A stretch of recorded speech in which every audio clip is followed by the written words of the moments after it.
ಕಬ್ಬಿದ್ದು ನಾರುತ್ತಿದೆ ಮಕ್ಕಳ ಅಂಗನವಾಡಿ ಕೇಂದ್ರ ಆವರಣ ಪೂರ್ತಿ ದುರ್ವಾಸನೆ.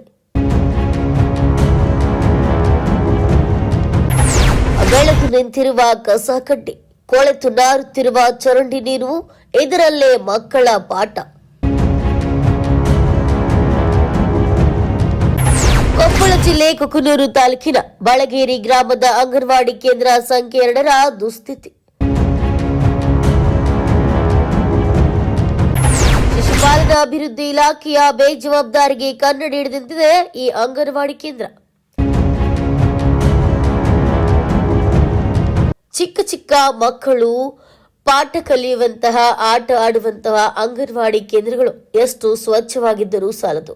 ಅದರಲ್ಲಿಯೂ ಮಕ್ಕಳಿರುವಂತಹ ಜಾಗದಲ್ಲಿ ಸ್ವಚ್ಛತೆಗೆ ಬಹು ಮುಖ್ಯವಾದ ಆದ್ಯತೆಯನ್ನ ನೀಡಬೇಕು. ವಯಸ್ಸಿನ ಅರಿವಿಲ್ಲದ ಮಕ್ಕಳು ಮುಟ್ಟುವ ವಸ್ತುಗಳು ಸ್ವಚ್ಛವಾಗಿರಬೇಕು. ಆದ್ರೆ ಇಲ್ಲಿರುವ ಈ ಅಂಗನವಾಡಿ ಕೇಂದ್ರ ಸುಣ್ಣ ಬಣ್ಣವನ್ನ ಕಾಣದೆ ಅದೆಷ್ಟು ವರ್ಷಗಳಾಗಿದೆ. ಸುಣ್ಣ ಬಣ್ಣ ಒಂದ್ ಕಡೆಯಾದ್ರೆ ಇಡೀ ಆವರಣ ಮಾತ್ರ ಗಬ್ಬೆದ್ದು ನಾರ್ತಾ ಇದೆ. ಇದು ಕೊಪ್ಪಳ ಜಿಲ್ಲೆ ಕುಕನೂರು ತಾಲೂಕಿನ ಬಳಗೇರಿ ಗ್ರಾಮದ ಅಂಗನವಾಡಿ ಕೇಂದ್ರ ಸಂಖ್ಯೆ 2ರ ದುಸ್ಥಿತಿ. ಇಡೀ ಆವರಣದಲ್ಲಿ ಚರಂಡಿ ನೀರು ಬಳಸಿ ಬಿಸಾಡದಂತಹ ಈ ತ್ಯಾಜ್ಯಗಳ ದುರ್ವಾಸನೆ ಹಾಗೂ ಬೆಳೆದು ನಿಂತಿರುವಂತಹ ಕಸ ಕಡ್ಡಿ, ಇಡೀ ಆವರಣವನ್ನ ನೋಡಿದ್ರೆ ಯಾವುದೋ ಪಾಳು ಬಿದ್ದ ಭೂತ ಬಂಗಲಿಗೆ ಬಂದಂತಹ ಭಾಸ ಉಂಟಾಗ್ತದೆ.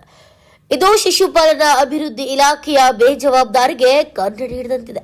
ಏನಾದ್ರೂ ಅಧಿಕಾರಿಗಳು ಎಚ್ಚೆತ್ತು ಅಂಗನವಾಡಿ ಕೇಂದ್ರವನ್ನ ಸ್ವಚ್ಛ ಮಾಡಿಸ್ತಾರಾ ಕಾದು ನೋಡ್ಬೇಕಿದೆ.